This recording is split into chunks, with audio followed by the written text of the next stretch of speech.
Hi good morning সবাইকে। তো চলে এসেছি নতুন একটা ভিডিও নিয়ে তোমাদের সাথে। তো প্রথমেই বলে রাখি আমার গলার অবস্থা ভীষণই খারাপ। তো যাই হোক, সকাল সকাল রেডি হয়ে চা খেয়ে বেরিয়ে পড়েছিলাম শ্যুটের জন্য, যেহেতু আজকে আমার বাড়ির কাছেই শ্যুট ছিল। তো মেকআপ আর্টিস্ট দাদা মানে অভিজ্ঞতা, যাকে তোমরা অলরেডি আমার ফার্স্ট ব্লগে দেখেছো, দাদা নিজেই আমায় পিক করতে এসেছিলো। তো আমরা চলে এসেছিলাম সোজা স্টুডিওতে এসে কয়েকটা ক্লিপ নিয়ে আমি বসে পড়েছিলাম সোজা মেকআপে। তো এখানে আমাদের মেকআপ স্টার্টও হয়ে গেছে, ইভেন আমার বেসও প্রায় কমপ্লিট। তো মাঝখানে আমার অভিজ্ঞতা নিয়েছে একটা ছোট্ট ক্লিপ। তারপর আমরা বসে পড়েছি লাঞ্চে। ইভেন অভিজ্ঞতার সাথে শ্যুট মানে টেস্টি খাবার, অনেক গসিপ আর খুব মজা করে কাটানো। তো আমি রেডিও হয়ে গেছি, এই যে আমাদের বাচ্চা ছেলে। তো আমি রেডি হয়ে যাওয়ার পর ড্রেস জুয়েলারি সব কিছু আমার কমপ্লিট।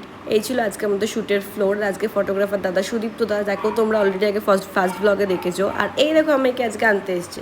তো যাই হোক, শ্যুট শেষ করার পর আফটার প্যাক আপ চলে এসেছিলাম সোজা বোনের বাড়িতে। তো ওখানে চা টা খেয়ে বেরিয়ে পড়েছিলাম বাড়ির জন্য। তো আজকে এইটুকুই, বাই সবাইকে।